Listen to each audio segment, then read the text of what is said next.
May panultihon sa English, a public office is a public trust. Ang sanging buhatan sa atong gobyerno, masaligan sa publiko. Nasulin ako ni tungod kay sa una pa og kaniadto, misunod ta sa presidential type of government. Nga atong gisunod hantod karon adun tatay presidente, vice president. Ug ako ning nasulti tungod kay maskin pa magsugod tag pandag parliamentary form of government. I don't think ready ang mga Pilipino. Why? Palakasan system, padrino system. Tagaan lang mag-ihimplo karon kaning gitukod nga resort diha sa Chocolate Hills, diha sa Sagbayan sa Bohol. Makita nimo nga adunay cover up, no? Adunay cover up sa local government unit of Sagbayan ug ang DNR adun say cover up ani. Nga naman, ano sila nga naman sila record. Record is public.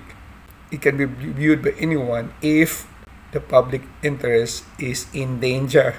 Kaniadto adunay Presidential Proclamation number 1037 nga gideklarar ang Chocolate Hills nga National Geological Monument and Protected Area. Ipasabot nga proteksyonan sa gobyerno kaning mga lugar tungod sa iyang biodiversity. Ang nakapait lang mga katribo and friends, kaning lugar natukod adto pang 2018. Unya karon lang nadiskubrihan tungod sa usa ka vlogger. Turn out nga kaning lugar napalit sa usa ka seaman. It is privately owned ang maong luna sa Utah. 2018 natituluhan niya ang maong luna sa Utah ug nagpatukod siya og resort. The problem was wala siya nakakuhag environmental compliance certificate from the DNR. Another issue is ang tag-iya sa resort ug ang municipal administrator magsuon. Kita nato diri nga ang palakasan system sa Pilipinas dili gyud mawala. Ano? Amigo na ko na si administrator, amigo na ko na si mayor, amigo na ko ng DNR, amigo na ko sa congressman, amigo na ko ang chief of police, amigo na ko ang tanang politiko ug naa sa hutong sa atong gobyerno nga naglingkod. Amigo nimo na, imo nang uncle, imo nang auntie, imo nang whatever. Mo ni sistema sa Pilipinas. And that is the very reason why maglisod og move on ang Pilipinas to progress. Tungod sa palakasan system ug padrino system. Konektado ka sa matag usan niya na. And because of that connection, you might obtain favor. Paboran ka kay kamag-anak, and so on and so forth. Oh? Ikaw makawana-wana sad ka. How come na-isyuhan og titulo ang maong owner sa local government unit sa Sagbayan, knowing nga ang maong lugar protected area pa man? Ug ang maong lugar gideklara nga National Geological Monument. Natural siya nga tanan-awon, natural siya nga mahulagway sa Bohol, sa ka-beautiful nga scenery, nindot nga talan-awon nga ginadayo, ginabisita, ginaponsisukan sa mga langyaw. Dili lang ang mga Pilipino sa laing isla, apan ang mga langyaw. Ikaw makahuna-huna ka. How come nga na-isyuhan sa titulo before 2018 kay gi-construct man siya atong 2018? How come nga gitolerate na?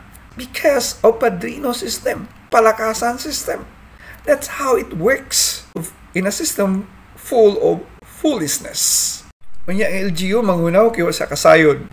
I don't believe. Kumutuwa na. Yang di na may wala sa kasayod. I don't know. Supposedly, gisyuhan nila environmental compliance certificate before sa construction. How come nga ilang gitolerate ang maong construction nga wala pa manggani na tagaig environmental compliance certificate or ECC? Muna siya mga katribo, mga kabayan, makita nimo diri ang hierarchy of liars. Nagkadi ang hutong sa mga bakakon. Namakak si LGU, namakak si DNR, namakak si kinsa pang mga bakakon diha na lisod ni gid nimo masaligan ang gobyerno, barangay man to LGU to national, tungod sa ilang pagkamaro, pagkabakakon. Karon kay nadiskubrihan na ang ilang mga mali tungod sa usa ka concerned citizen nga nagpost sa mong video. Makita na po nato diri ang levels of denials. Klase-klase ng hutong sa pagpamakak, ang pagdipinsa, kung saan pagprotect. My goodness. Maglisod ang Pilipinas pag-adapt og parliamentary form of government, labi nagnanay doon natay korte nga jury system. Sa may nasa jury system. Sa jury system, adunay mga panel members girepresentahan sa farmers, sa teacher, sa engineer, and so on and so forth. Sila ang mag-discuss kaso nga gipasaka batok nimo. Sila ang mo-determine kung guilty ka o dili. Sa jury system, sila ang mo-determine o mususi kung guilty ka, sadaan ka o dili. Una mo desisyon ang huwes. Kaya mayon mga huwes, unsa may nakabuot nga desisyon sa jury? Mayon ang jury, guilty.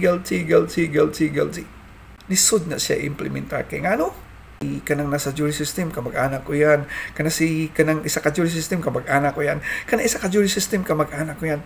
Impluensyahan because of palakasan system, padrino system. Kailan na ko na, kamag-anak na ko na, igagaw na ko na, uncle na ko na, ninong na ko na, whatever.